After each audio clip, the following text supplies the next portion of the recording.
when you come to events that are so massive, so well televised all over the world, everyone's paying attention to it. Hundreds of millions of dollars are going back and forth between the parties and shit. You know, you've been training for 6-8 weeks, however long leading up to those. When it gets closer to the event, you're like going to the city, wherever the fight's going to be.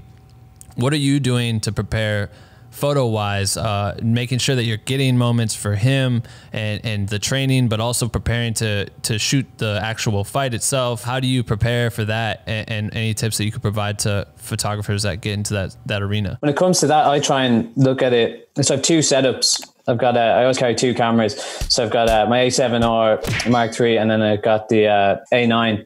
So the A9, I just think like that's my sports camera. We're going to put a big telephoto lens on it, like usually the 70x200. If it's like a press conference or something like that, I'll put the extender on it, because that's what I think he's going to want his press photo. So like the way I think of sometimes is like I'm competing with everyone. So I have to get the press photographs because that's what he's going to see.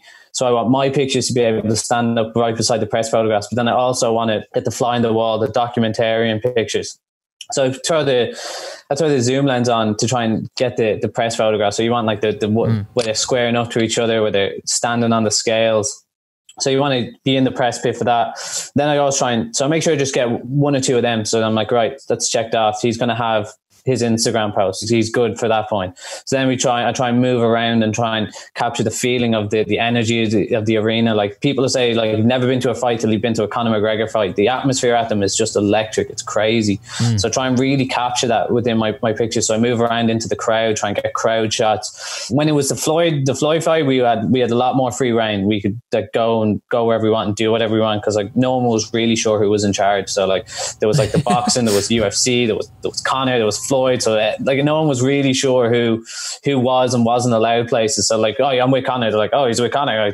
All right, on you go. So we could go on the stage. We could have a lot more free access. And then I got like some really intimate, cool pictures of being on stage with the crowds in the background. But for the UFC, it's they're a lot more tight. Like, you know, you have to have a media pass, and like generally we're with Conor, so we don't have media passes. So there's a lot of like finagling around. So I try and get the crowd shots and then try and get the press photographs in front. But then once he goes and back is when I'm like, right, really, here's a real important photograph, because these are pictures that nobody sees. And that's what I really want to bring out, is I want to show people what he's like behind closed doors. I want to humanize him. I want to show that this dude is like, he's just not some cage fighting animal. You know, he's a father, he's with his girlfriend, he's a friend, he's a dad, he's a brother. You know, I'm trying to show it all. I'm really trying to humanize Conor McGregor, and like that's what I really try and do. So that's when I put the big zoom lens away. You know, I usually have like a 35 on, maybe 24x70 is usually my go-to, just because you never know where you're going to be. I might want to go wide, crop in, but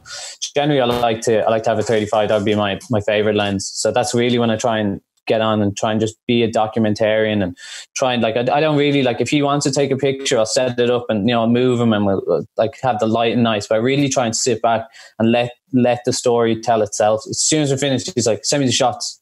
And I'm like, we're still here. We're still at the event. Like, how do I have these finished? So like most of the time you see me running around and I have my laptop balanced on my hand, and like still I'm like sending him the pictures, and he's like, take a snap. So I'm like, okay, I'm trying to put it down. I'm trying to get it going. So he's like, you just never know who's going to bump into, what we're going to do. Like we'll go to Wayne, and then all of a sudden like Drake is there or someone else is there. So you always have to be on your toes with it. But yeah. I just carry around, I have my two cameras. So if I'm editing one card, I always make sure I have another card loaded, ready to go. So if he says something, I can just take it up straight away. No messing around. Right. I was trying to explain to him, like anyone, like you can't explain to your boss, like it's if you're not ready, it's your fault. And that's the way I look at it. Like, you know, I can't explain to him, look champ, you know, there's export time, there's import times. Like he doesn't care about any of that.